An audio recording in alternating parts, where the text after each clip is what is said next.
SNMPTN PM 2121020305, Prodi Hukum Tata Negara kelas I. Materi yang akan kita bahas yaitu Sistem Kewarisan Islam di Indonesia. Sistem Kewarisan Islam di Indonesia. Hukum waris Islam mengatur peralihan harta dari seorang yang telah meninggal kepada ahli waris dan berapa bagian yang diperoleh. Perumusannya tidak lepas dari nilai-nilai Islam dalam Al-Quran. Yang disebut sebagai waris atau ahli waris adalah orang-orang yang berhak menerima warisan. Sementara muwaris atau pewaris merupakan orang yang meninggal dunia dan harta benda peninggalannya diwariskan. Warisan yang dibagikan kepada ahli waris dapat berupa harta bergerak seperti logam mulia serta rumah. Harta tersebut dapat dibagikan kepada ahli waris setelah dikurangi untuk biaya perawatan jenazah, pelunasan utang, dan pelaksanaan wasiat. Di Indonesia terdapat 3 jenis hukum waris, yaitu hukum waris yang terdapat dalam Kitab Undang-Undang Hukum Perdata, hukum waris adat, dan hukum waris Islam. Untuk hukum waris Islam yang digunakan adalah komplikasi hukum Islam dan berlaku bagi orang Indonesia yang beragama Islam. Bagaimana dengan pembagian harta warisan berupa rumah yang ingin dijual? Untuk memudahkan perhitungan pembagian harta warisan, berikut rincian pembagian warisan dalam kelompok ahli waris. Ini bisa digunakan untuk pembagian hasil penjualan rumah warisan. Yang pertama yaitu ada ayah.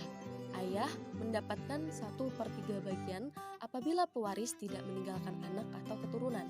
Jika pewaris memiliki anak, ayah mendapatkan 1/6 bagian. Yang kedua yaitu ibu.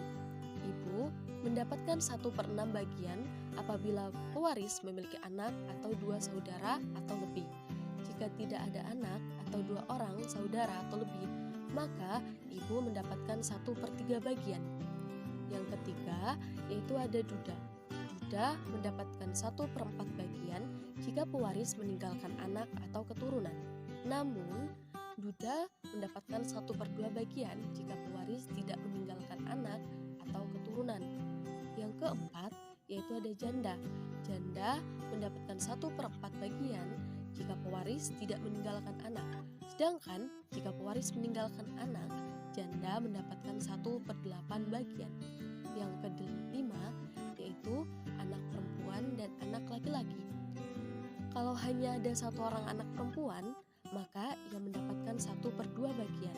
Apabila ada 2 orang anak perempuan atau lebih, tetapi tidak ada anak laki-laki, mereka mendapatkan 2/3 bagian.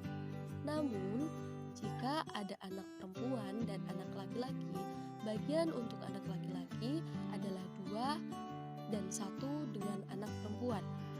Yang keenam yaitu ada saudara perempuan dan saudara laki-laki seibu.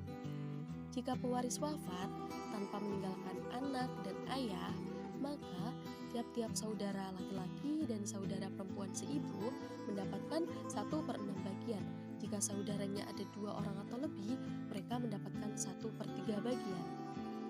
Yang ketujuh yaitu saudara perempuan dan saudara laki-laki seayah.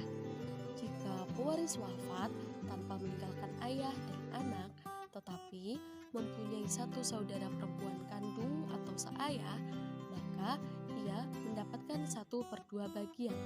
Jika ada 2 orang atau lebih saudara perempuan kandung atau seayah, mereka mendapatkan 2/3 bagian. Selanjutnya, jika ada saudara perempuan dan saudara laki-laki kandung atau seayah, bagian saudara laki-laki adalah 2:1 dengan saudara perempuan. Itulah materi yang dapat saya sampaikan, semoga bermanfaat. Terima kasih. Wassalamualaikum warahmatullahi wabarakatuh.